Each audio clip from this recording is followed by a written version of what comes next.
Hello everyone and welcome back to the Rotary Wheel. My name is Sean McCartney and I am your host this evening. I am a Placerville Rotarian and I also am the Executive Director for the Boys and Girls Club in El Dorado County. Special guest today is Mr. Bill Tobin. Hello Bill. Hi, how are you? I'm doing well. Thanks for being here. Bill's going to talk to us today about the shelter box. So Bill, why don't you have at it? Well, first I'm a member of the Rotary Club of El Dorado Hills, and I've been a member there since 2004, right after the earthquake in Haiti. Right. I was talking to our high school club, which is called Interact, and the conversation rolled around to, how are we going to help the earthquake survivors in Haiti? And so we did some online research, and lo and behold, there was already a Rotary founded organization that specifically deals with disaster relief, and that's Shelter Box. Interesting. So immediately I started learning more about it, and it started in the year 2000 in the UK. Okay. A Rotarian by the name of Tom Henderson was a retired search and rescue diver for the Royal Navy, and he basically asked himself a question: what would I need if disaster took away everything that I have? And he looked at a lot of footage and saw where's the gaps. And the first thing that came to mind was proper shelter. Right. A tented shelter, not a tarpaulin, not a roll of plastic, but an honest-to-God tent. It keeps you out of the elements. It can be used for a number of different things besides simply housing people. It could be used as hospital recovery rooms. It could be used as makeshift school rooms. A lot of different things that it has been used for, but primarily it's the first responders. During a disaster. Yes, immediately after a disaster. Okay. So, there's been a number of disasters, but really, we've all heard of Haiti, we've all heard of Japan, and most recently the Philippines and the typhoon that struck there. Those are huge disasters that make the world stage. Shelter Box, through the network of 34,000 Rotary clubs all over the world and over 1.2 million members, we have a great network, so we could respond to disasters that never make the news in any said location. So really allows you to be more intentional across the globe. Yes. For example, we earlier this year we were in Madagascar. A cyclone hit Madagascar there and left thousands of people without proper shelter. And that never made the news, the mainline news here in the United States. But thankful for being a part of Rotary clubs and a project of Rotary clubs, Shelter Box was on the scene within days and providing shelter for those who needed it. That's really, really good stuff, Bill. So for Shelter Box in El Dorado Hills, so how is it working for your group, for your club? What's your project, or what is kind of what's your deal as it relates to what you're doing right now with Shelter Box, Bill?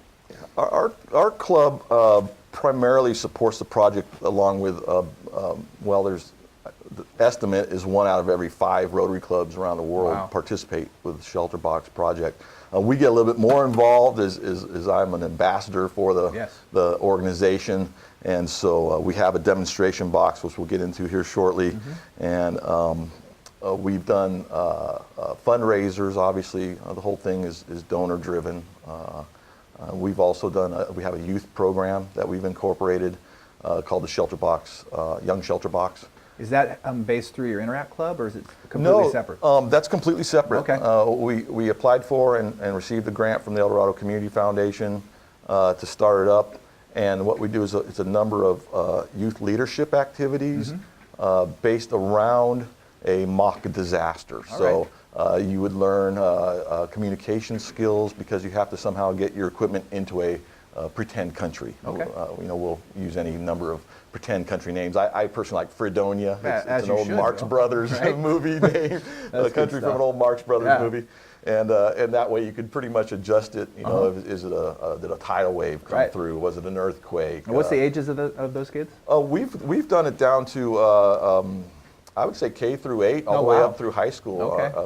This last summer, actually the first thing we used the grant money for was at the Boy Scout day camp. Very cool. And so we ran them through a drill where they had to get some uncleaned, dirty water and make it through a maze with that water, and then put it through a life straw, which is one of the components of our box. This is a water filtration system. Wow. Which will take unpure water Right. and make it safe to drink. Just like that. So the scouts had a great time, Oh, sure. and it taught them not only about Shelter Box, but it also taught them about the importance of safe drinking water, and water that might look safe after a disaster doesn't necessarily mean it is safe. Okay. So we really roll in a lot of disaster preparedness and just disaster knowledge, while also promoting the fact that we're out in the world doing real disaster relief. So before we get into the box, I Mm-hmm. want to ask you a little bit, you mentioned that you're kind of an ambassador for Shelter Box. Can you tell me kind of what that entails for you and where you've taken the box and, Sure. and projects that you've been a part It's of? been a great experience Yeah. so far, and I don't see it ever changing. Excellent. I've been all over Northern California to Rotary clubs, church groups, youth clubs, boys and girls clubs, Uh-huh. scouts, high school clubs, senior centers. I did a disaster preparedness slash what Shelter Box is about presentation to the senior centers. I'll take this box Well, anywhere I can. I tell you what, I know the kids at my club would think that this is the coolest thing ever. It's, So, it's really amazing. I mean, obviously the family-sized tent is the centerpiece of what we do in Shelter, but there's we probably can't do the family-sized tent today. Is that accurate? well, I'm sure there's going to be some footage to look at, Okay, but good it's deal. a big tent. It would Right. take up it'd take up all this studio. Excellent. But that's the point. The capacity, comfortable capacity, would be 10 people. Wow. But like I said, at the scout thing, we stuffed 100 Cub Scouts in the tent.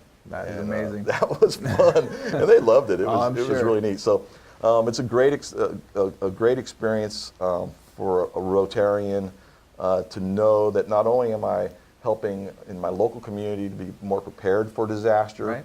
but I'm also help to get people aware that this organization exists. One of the most commonly asked questions or statements is, "I had no idea Right. that this even existed." Well, I said the And- same thing to you when, Yeah. when we sat down. So, I mean, this and is, what a great fill of a gap. Right. For example, we have pots and pans and cooking utensils. And if you think about disaster footage, you see it, people get their rations from, say, the Red Cross, Right. and they get their arm bandaged up from, say, Doctors Without Borders. Mm-hmm. They get some water, either from our filtration system or distributed water. And then they go live in a lean-to made out of rubble. Yep. And they have to make a fire out of whatever's available, if anything.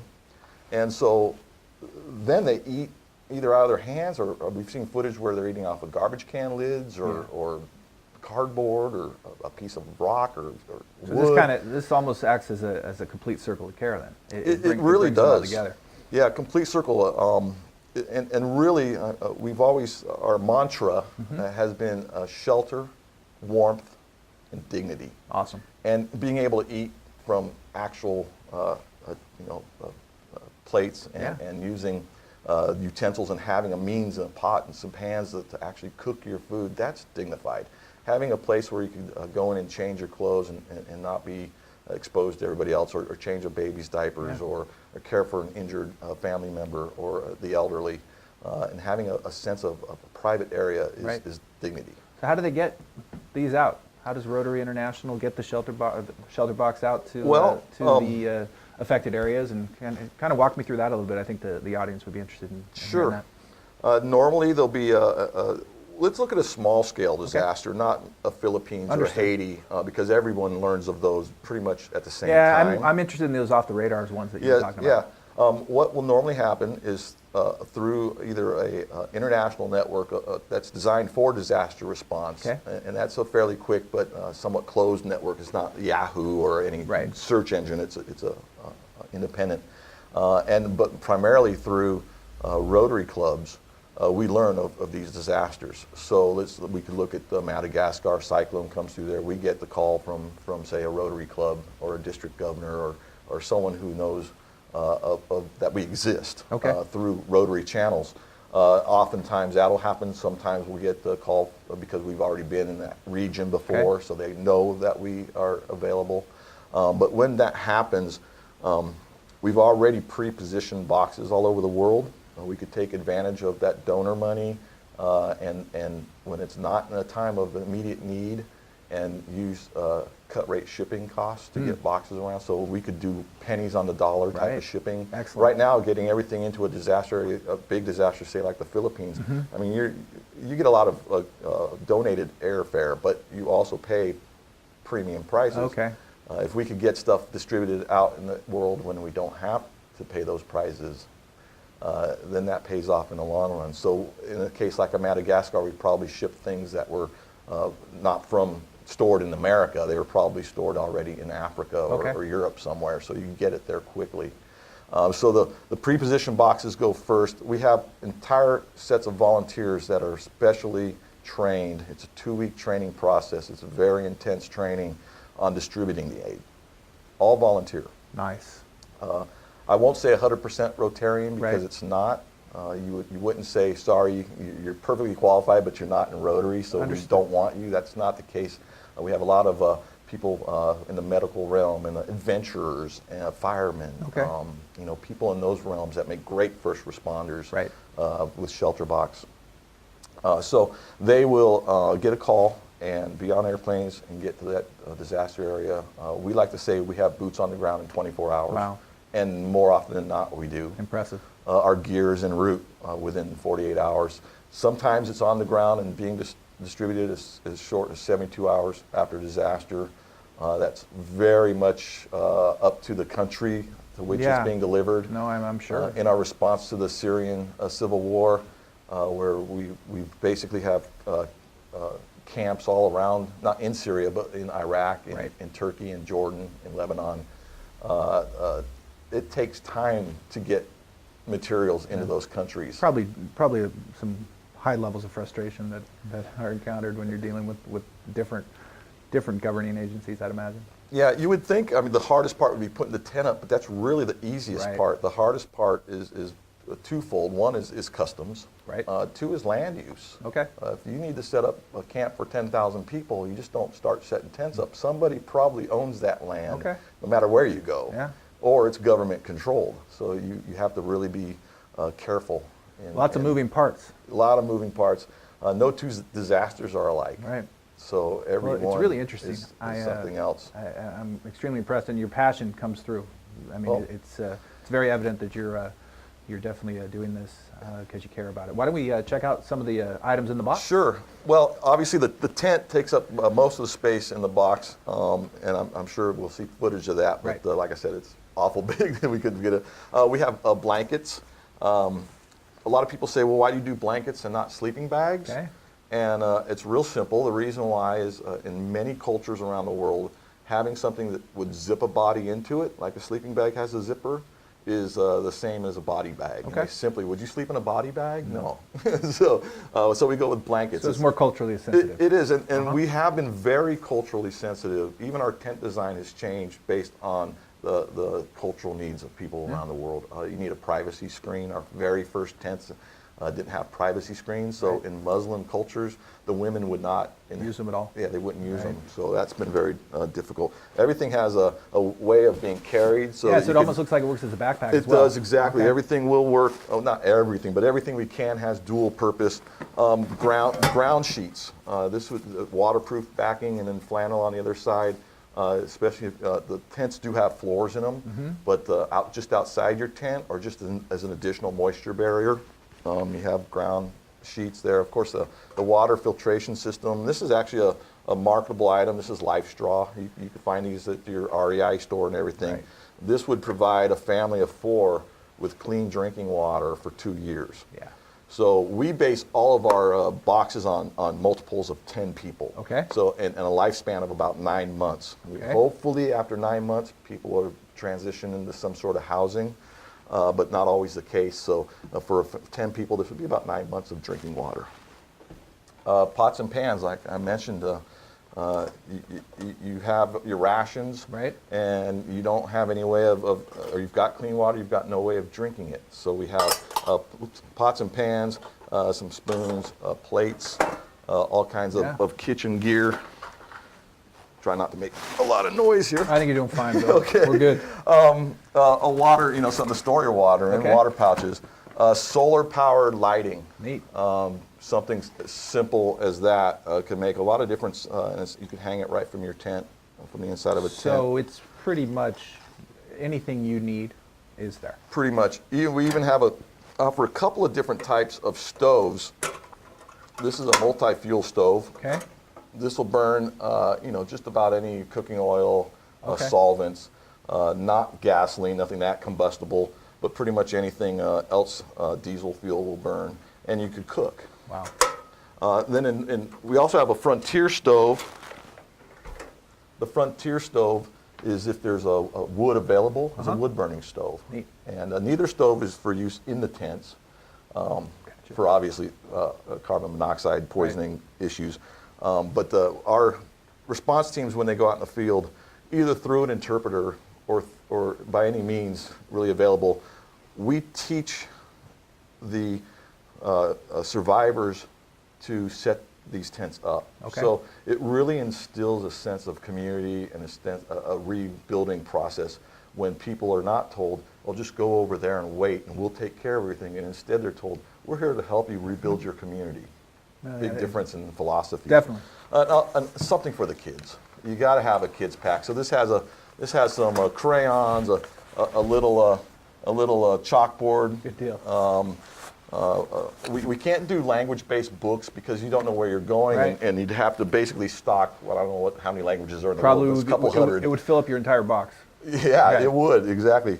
And then the tent, I'm certainly not going to pull that out, but that takes up about half the room in there. Oh, and mosquito nets. Good. I mean, things like mosquito netting. We have warm gear, Okay. which is just basically for the head, a head and a scarf and Okay. gloves. Well, it's extremely an impressive display. Yeah, and anything that's in the box, if that's the only thing that's needed somewhere, then that's just what we send. Right. So you're not sending things where they're not needed. That makes So a lot of these very large response, like Haiti and like the Philippines is turning out to be, we will send just tents. Right. Because there's a lot of other organizations that That are may there. already be supplying food Makes and sense. stuff. We have our response team members who go out and they make those assessments. They're trained to do Okay. so. All volunteers. It's Well, Bill, amazing. I really appreciate your time. I think that this is not only informational for the audience that's watching now, but I think that the work you're doing is just really impressive. So I really want to say thank you. As a fellow Rotarian, I think it's super work. Anything that you want to say before we wrap up here? Well, we're always looking for donations, so please visit our website, www.shelterboxusa.org, and we're also always looking for more volunteers. Our Northern California crew of volunteers is only about a dozen of us. Okay. There's millions of people in Northern California, Yeah. so if we could double that number in the next 6 months, that would be great. Well, I'm assuming that this piece will help you in your volunteer recruitment. I hope so, and Yeah. if nothing else, it gets the word out that there's Definitely. an organization that's found a gap in disaster relief and is doing all we can to fill that gap. Well, super. Well, thanks again, Bill, for your time. And with that, I'm going to bid you farewell. And until next time, this is Sean McCartney, and this was the Rotary Wheel.